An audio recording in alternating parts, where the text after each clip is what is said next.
లైలతుల్ ఖదర్ రాత్రి ఇదేనా లేదా ఎలా తెలుసుకోవాలి? ఈ రోజు నేను మీకు హదీస్లో చెప్పబడిన 4 ముఖ్యమైన సూచనలు చెబుతున్నాను. వీటి ద్వారా ఈ రాత్రి లైలతుల్ ఖదర్ కావచ్చని మనం అర్థం చేసుకోవచ్చు. మొదటి సూచన, లైలతుల్ ఖదర్ రాత్రి వాతావరణం చాలా సమతుల్యంగా ఉంటుంది. చాలా చలిగా ఉండదు, చాలా వేడిగా కూడా ఉండదు, చాలా సుఖంగా ఉంటుంది. రెండవ సూచన, ఆ రాత్రి ఆకాశం చాలా స్పష్టంగా శుభ్రంగా ఉంటుంది. మన హృదయంలో ఒక ప్రత్యేకమైన శాంతి, సుకూన్ అనుభూతి కలుగుతుంది. మూడవ సూచన, లైలతుల్ ఖదర్ రాత్రి లక్షల కోట్ల ఫరిష్తాలు ఆకాశం నుంచి భూమిపైకి దిగుతారు. అందుకే ఆ రాత్రిలో చాలా ఎక్కువ బరకత్ ఉంటుంది. మనకు అల్లాహ్కు చాలా దగ్గరగా ఉన్న భావన వస్తుంది. దువా చేయాలని అనిపిస్తుంది, అల్లాహ్తో మాట్లాడాలని అనిపిస్తుంది, మన పాపాలకు క్షమాపణ కోరాలని అనిపిస్తుంది, నమాజ్ చదవాలని అనిపిస్తుంది, సజ్దా చేయాలని అనిపిస్తుంది. నాలుగవ మరియు అత్యంత పెద్ద సూచన, లైలతుల్ ఖదర్ రాత్రి గడిచిన తర్వాత వచ్చే ఉదయం, సూర్యోదయం చాలా ప్రత్యేకంగా ఉంటుంది. ఆ సూర్యుడికి కఠినమైన కిరణాలు ఉండవు, కళ్లకు గుచ్చుకునే ప్రకాశం ఉండదు. అది చాలా ప్రశాంతమైన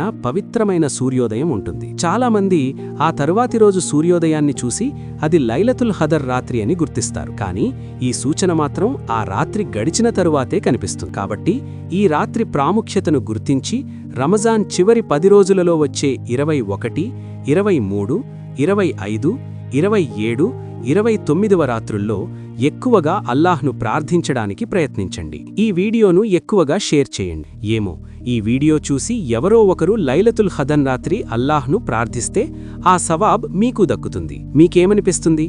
ఈ సంవత్సరం లైలతుల్ ఖదర్ ఏ రాత్రి వచ్చే అవకాశముంది? కామెంట్లో చెప్పండి.